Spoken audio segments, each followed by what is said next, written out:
Karena dengan mengenal metode pendalilan dari ahlu sunnah, kemudian kita mengenal pula metode pendalilan dari ahlul bid'ah, maka akan memudahkan kita untuk mengenal mana yang hak dan mana yang batil.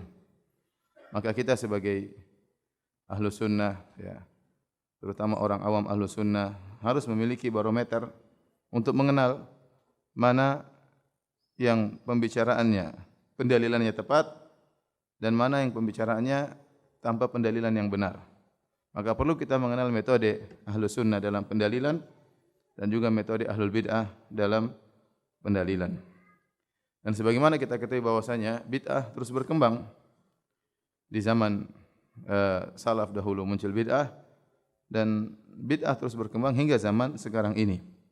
Walikulli qaumin warith, dan masing-masing kaum ada ahli warisnya. Yang mewarisi ahlus sunnah ada, yang mewarisi ahlul bid'ah juga ada.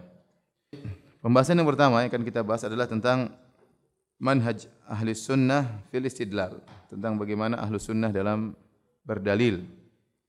Ahli sunnah wal jamaah secara global, mereka menjadikan sumber pendalilan mereka kepada Al-Quran dan sunnah dan ijma'. Al-Quran dan sunnah dan ijma'. Kemudian ada namanya qiyas. Qiyas ada khilaf di kalangan para ahli sunnah. Jumhur ahli sunnah mengatakan qiyas juga bisa dijadikan dalil jika memenuhi persyaratan. Dan pendalilan mereka dengan 3 atau 4 hal ini, Al-Quran dan sunnah dan ijma' serta qiyas, ya bisa terfokuskan pada 3 perkara, ya.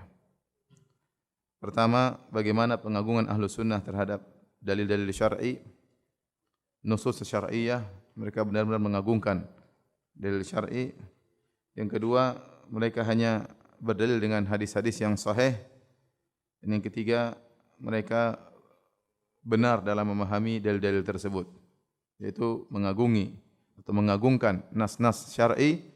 Yang kedua, tidak berdalil kecuali dengan hadis-hadis yang sahih selain Al-Quran, kemudian hadis yang sahih. Yang ketiga, memahami nas-nas tersebut dengan pemahaman yang benar. Inilah kesimpulan dari manhajus salaf, ya. Berdalil dengan Al-Quran dan sunnah dengan pemahaman para salaf. Dan kita dapati bahwasanya banyak ahlul bidah, mereka berdalil dengan hadis-hadis dhaif, bahkan hadis palsu, bahkan mereka membangun akidah di atas apa? Hadis palsu, ya.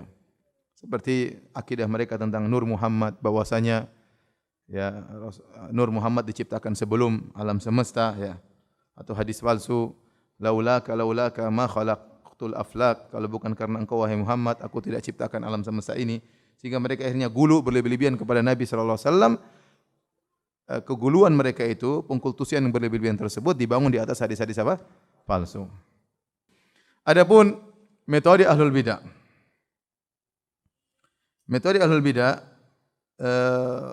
terfokus pada 3 metode. Metode pertama yaitu menolak nas-nas syar'i yang tidak sesuai dengan hawa nafsu mereka, dan mereka nekat untuk menolaknya. Yang kedua, mereka